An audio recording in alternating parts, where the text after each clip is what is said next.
Hi viewers, welcome to our channel. ప్రస్తుతం మనతో పాటు దాము బాలాజీ గారు సీనియర్ జర్నలిస్ట్ ఉన్నారు. వారితో ఒకసారి మాట్లాడదాం. నమస్కారం సార్. నమస్తే. సార్, బీహార్‌లో కేంద్ర మంత్రి మనవరాల్ని చంపేశారు. అది కూడా గన్‌తో కాల్చేసి చంపేశారని చెప్పేసి కూడా వార్తలు వస్తున్నాయి సార్. మరి అసలు ఎందుకు చంపారు? ఎవరు చంపారు? బీహార్‌లో గన్ కల్చర్ గురించి ప్రత్యేకంగా చెప్పాల్సిన పని లేదు. ఎప్పటి నుంచో ఉందని కూడా చెప్తున్నారు. మరి దీని గురించి ఏం చెప్తారు సార్? మనకి ఇక్కడ ఎక్కడ గన్స్ దొరికినా అది దాని మూలాలు బీహార్‌లో ఉంటాయి. బీహార్ గన్ కల్చర్‌కి వెరీ పాపులర్. దాని తర్వాత చెప్తాను నేను. ఇప్పుడు ఏం జరిగిందనేది ముందు చూద్దాం. కేంద్ర మంత్రి ఈయనొచ్చి ఎంఎస్ఎంఈ అంటారు. ఎంఎస్ఎంఈ అంటే micro, small and medium enterprises అని ఒక శాఖ ఉంటుంది. సూక్ష్మ, స్థూల పరిశ్రమలు అనమాట. ఈ పరిశ్రమల శాఖ మంత్రి ఈయన జతిన్ రామ్ మాంఘీ ఈయన పేరు. ఈయన గతంలో బీహార్ ముఖ్యమంత్రిగా కూడా పనిచేశారు. సో వీళ్ళ మనవరాల్ని గన్తో కాల్చి చంపేశారు బీహార్లో. బీహార్లో ఎక్కడంటే టిట్వా విలేజ్, అట్రీ బ్లాకు, గయా జిల్లా. ఈయన కూడా గయా నియోజకవర్గం నుంచి ఎన్నికవుతారంటారు అనమాట. ఈయన వాళ్ళ సొంత నియోజకవర్గం గయా అనమాట బీహార్లో.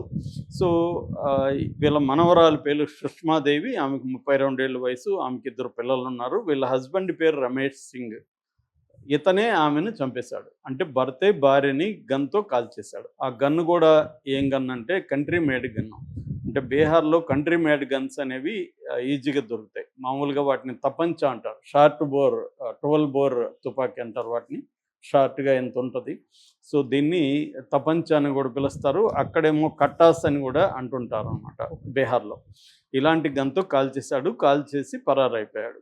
సో ఇతను ఎందుకు ఆమెను కాల్చేశాడు అనుకున్నప్పుడు, అప్పుడు ఇతను కాల్చినప్పుడు పిల్లలు ఉన్నారు ఇంట్లో. వాళ్ళ అక్క పూనం కుమారి కూడా ఉన్నింది. ఆమె కొన్ని డీటెయిల్స్ చెప్పింది. వీళ్ళిద్దరిది యాక్చువల్గా 14 ఏళ్ళకి ముందు పెళ్ళయింది. వీళ్ళిద్దరు లవ్ మ్యారేజ్, వీళ్ళది ఇంటర్ కాస్ట్ మ్యారేజ్. అయితే ఆ తర్వాత పిల్లలు పుట్టిన తర్వాత వీళ్ళిద్దరి మధ్య గొడవలు మొదలైనవి. ఒకటేంటంటే ఇతను ట్రక్ డ్రైవర్గా పనిచేస్తున్నాడు. ఈ అమ్మాయి ఏమో విలేజ్ డెవలప్మెంట్ వర్కర్ అనమాట. వికాస్ మిత్ర అంటారు. వికాస్ మిత్ర అంటే ఇక్కడ బీహార్లో నితీష్ కుమార్ ప్రభుత్వం ఉన్నప్పుడు మహాదళిత్ వికాస్ మిషన్ అని ఒకటి పెట్టారు. మహాదళిత్ అంటే 20 రకాల ఎస్సీల కులాలకు కలిపి మహాదళితులు అనే ఒక పేరు పెట్టి, ఆ పేరుకి ఒక కమిషన్ పెట్టి, ఆ కమిషన్ తరఫున ఉద్యోగాలు, ఫండ్స్ ఇవ్వడం అనేది నితీష్ కుమార్ ప్రభుత్వంలో జరిగింది. సో ఈ నేపథ్యంలో ఈమె కూడా దళిత్ అనమాట. సో ఈమెకి ఆ మహాదళితుల కింద ఈమె విలేజ్ డెవలప్మెంట్ వర్కర్గా పోస్టు ఇచ్చారు. ఈ క్రమంలో ఏమైందంటే మొన్న ఒక రోజు అతను ట్రక్ డ్రైవర్కి బయటికి వెళ్ళి లేటుగా వచ్చినప్పుడు ఈ అమ్మాయితో కూడా ఒక యువకుడిని అతను ఇంట్లో బెడ్రూమ్లో చూశాడు అనేది ఒక వార్త. సో అంటే ఈ అమ్మాయికి వేరే అఫైర్ ఉంది, అది అతను కళ్ళబడింది, అందుకని అమ్మాయిని కాల్ చేశాడనేది ఒక వార్త. అది నిర్ధారణ అయితే కాలేదు. పూనం కుమార్ మాత్రం వాళ్ళక్క, ఈ అమ్మాయి లక్క ఏం చెప్తుందంటే సుష్మాదేవి వాళ్ళ అక్క, ఇతనుకి ఈ అమ్మాయికి భార్యకి మధ్య అంటే రమేష్కి సుష్మాదేవికి మధ్య గొడవలు ఉన్నాయి. రకరకాల గొడవలు. ఆ రోజు కూడా అతను రాగానే గొడవ వేసుకున్నాడు. ఆర్గ్యుమెంట్లు జరిగింది. మా సిస్టర్ కూడా గట్టిగా మాట్లాడింది. ఈ నేపథ్యంలో అతను పట్టరాని ఆవేశంతో గన్ తీసుకుని కాల్చేశాడని ఆమె చెప్తుంది. ఇరుగు పొరుగు వారు ఏం చెప్తున్నారంటే ఈ అమ్మాయికి ఒక అబ్బాయితో అఫైర్ ఉంది. ఆ అబ్బాయిని ఈ అమ్మాయిని ఒకసారి చూశాడు ఇతను. అప్పటి నుంచి గొడవలు మొదలైనవి. ఈ అమ్మాయి మానుకోలేదు, అందుకని కాల్ చేశాడు అంటున్నారు. ఏదేమైనా అతను కాల్ చేసి పారిపోయాడు. సో తర్వాత అతన్ని పట్టుకున్నట్టుగా పోలీసులు చెప్తున్నారు అనమాట. ఎస్పీ ఆనంద్ కుమార్ కూడా, ఈ గయా జిల్లా ఎస్పీ ఆనంద్ కుమార్ కూడా మీడియాతో మాట్లాడాడు. అతను మేము అరెస్ట్ చేసామని చెప్తున్నాడు. సో ఈ నేపథ్యంలో ఇప్పుడు ఏంటంటే అసలు బీహార్లో ఒకప్పుడు గన్ కల్చర్ ఉంది. ఇప్పుడు నిజానికి చాలా మారిందని చెప్తారు. కానీ ఇప్పుడు కూడా ఒక తపంచాతో భార్యని భర్త కాల్చి చంపేయడం అనేది, అది కూడా కేంద్ర మంత్రి మనవరాలు, బీహార్ మాజీ ముఖ్యమంత్రి మనవరాలు.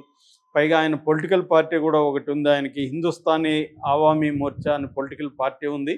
ఆయన అక్కడ ఎన్డీఏలో భాగం కూడా బీహార్లో. సో ఒక ఇంపార్టెంట్ పొలిటికల్ పార్టీ లీడరు, ఒక మాజీ ముఖ్యమంత్రి, ఒక ప్రస్తుత కేంద్ర మంత్రి మనవరాలకే రక్షణ లేని పరిస్థితిలో బీహార్ ఉందన్న విమర్శలు తీవ్రంగా బయట నుంచి వస్తున్నాయి. మనం బీహార్ గన్ కల్చర్ని అర్థం చేసుకోవాలంటే యాక్చువల్గా బ్రిటిష్ కాలం నుంచి కూడా బీహార్ గన్ కల్చర్ అనేది ప్రధానంగా ఉంది. అక్కడ ముఖ్యంగా ముంగర్ అనే ఒక ఏరియా ఉంటుంది. ఆ టౌన్లో దాదాపు 2 డజన్ల గన్ లైసెన్స్డ్ ఫ్యాక్టరీస్ ఉన్నాయన్నమాట.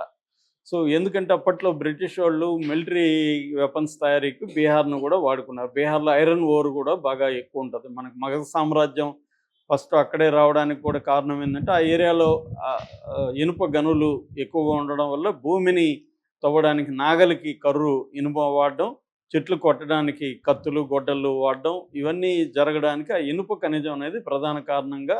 అందుకని మొట్టమొదటి మగధ సామ్రాజ్యం ఇండియాలో అక్కడే రావడానికి అదొక కారణంగా చెప్తారు. సో ఇలాగా గన్ కల్చర్ అనేది అఫ్సెల్గానే బ్రిటిష్ కాలం నుంచి పెరిగింది. సో ఆ తర్వాత ఏమైందంటే బీహార్లో ఫ్యూడలిజం ఎక్కువ, జమీందారీ సిస్టమ్ ఎక్కువ. ముఖ్యంగా భూమిహారులు, రాజపుత్రులు అంటాం మన తెలుగులో. రాజపుత్రులు, భూమిహారులు, బ్రాహ్మణులు, ఈ 3 రకాల అగ్రకుల భూస్వాములు అక్కడ బలంగా ఉంటారు. ఒకప్పుడు 1960s, 70sలో పొలాల్లో తుపాకులు పెట్టుకొని కాపలా కాసే పరిస్థితి ఉందన్నమాట. ఎందుకంటే ప్రైవేట్ సైన్యాలు ఎక్కువ అక్కడ. సవర్ణ సేన, సువర్ణ లిబరేషన్ ఫ్రంటు, భూమిహార సేన, బ్రహ్మర్షి సేన, సన్లైట్ సేన, కుయర్ సేన, ఇలాంటి ప్రైవేట్ ఆర్మీలు ఉండేవి ఎవరికి, భూస్వాములకి. వీళ్ళు వందలాది మంది గన్స్ పట్టుకొని ఉండేవాళ్ళు. దళితులు వీళ్ళ కింద పనిచేసేవాళ్ళు.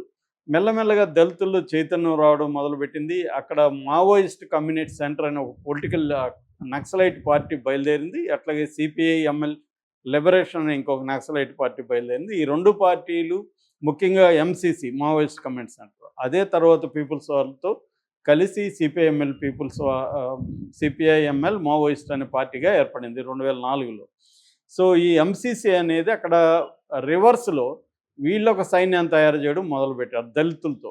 అలాగా ఘర్షణలు 70s, 80s, 90sలో వందలాది మంది చనిపోయారు. ఒక్క రణవీర సేన యాక్టివిటీస్లోనే 95 నుంచి 2000 వరకు 58 రకాల దాడులు దళితుల మీద జరిగితే 300 మంది దళితులు చనిపోయారు. లక్ష్మాపూర్ అనే ఒక ఊరిలో 97లో జరిగిన సంఘటనలో 58 మంది దళితులు చనిపోయారనమాట. ఆ స్థాయిలో ఇక్కడ అటాక్స్ ఉంటాయి. అంటే మనకు పొలాలకు పోతే గన్లు పట్టుకొని కాపలా కాస్తున్న ప్రైవేట్ సైన్యం కనబడేది. ఆ స్థాయిలో గన్ కల్చర్ అనేది అక్కడ ఉంటుంది. అంటే ఇండియాలో ప్రతి 100 మందికి 5 మందికి గన్స్ ఉంటే 120 ర్యాంక్ అనమాట ప్రపంచంలో. అంటే మనకంటే 120 దేశాలు ఎక్కువ గన్స్ పెట్టుకొని ఉంటాయి. ఆ రకంగా తీసుకున్నప్పుడు ఇండియాలో గన్ కల్చర్ తక్కువ. కానీ బీహార్లో Uttar Pradesh first number 1 gun culture ఎక్కువ ఉండేది. నెంబర్ 1 ఉత్తరప్రదేశ్ అయితే, నెంబర్ 2 బీహార్ అనమాట మన దేశంలో. ఒక ఎగ్జాంపుల్ ప్రకారం ఎన్సీఆర్బీ డేటా ప్రకారం 2020లో 41,000 గన్స్ని సీజ్ చేశారు పోలీసులు. అంటే ఏ స్థాయిలో అక్కడ గన్స్ ఉందో చెప్పచ్చు మనం. అక్కడ 3 రకాల గన్స్ ప్రధానంగా ఉంటాయని చెప్తున్నారు. ఒకటేమో కట్టాస్ అని. కట్టాస్ ఏమో తపంచాలు, మ్యాన్ మేడ్ అనమాట. అంటే అక్కడే లోకల్ మేడ్. ఐటీఐ చదువుకున్న కుర్రాళ్ళు కూడా గన్స్ తయారు చేసేయగలరు. రెండవదేమో బరెట్టాస్ అంటే గాంధీని చంపిన తుపాకీ పేరు కూడా బరెట్టా అనమాట. ఆ గన్ కూడా ఎక్కువ ఉంటుంది. మూడవదేమో స్మిత్ అండ్ వెస్సన్ అని గన్స్. నేను ఫస్ట్ చెప్పిన కట్టాస్ ఏమో 1500కి 2000కి కూడా దొరికేస్తుంది అనమాట. చాలా చీప్ అది, ఈ తపంచా అనేది.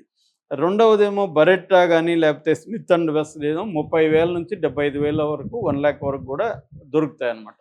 సో కొద్దిగా సొఫిస్టికేటెడ్ కావాలనుకుంటే 30,000 నుంచి 1 lakh వరకు నువ్వు ఖర్చు పెట్టగలిగితే కొంచెం క్వాలిటీ గన్ కూడా అక్కడ దొరికేస్తుంది అనమాట. అంటే కంపెనీ మేడ్ గన్లు కూడా అక్కడ దొరుకుతాయి. సో జనరల్గా ఏం చేస్తారంటే మిలిటరీకి లైసెన్స్ ఇచ్చే ప్రైవేట్ ఆర్మ్స్ ఫ్యాక్టరీలు ఇక్కడ మంగర్ డిస్టిక్లో ఉన్నాయి కాబట్టి వీళ్ళు ఏం చేస్తారంటే ఆ లైసెన్స్ని ఉపయోగించుకొని మిలిటరీకి ఎంత కావాలో అంత కాకుండా ఎక్కువగా వీళ్ళు గన్స్ని తయారు చేస్తారు.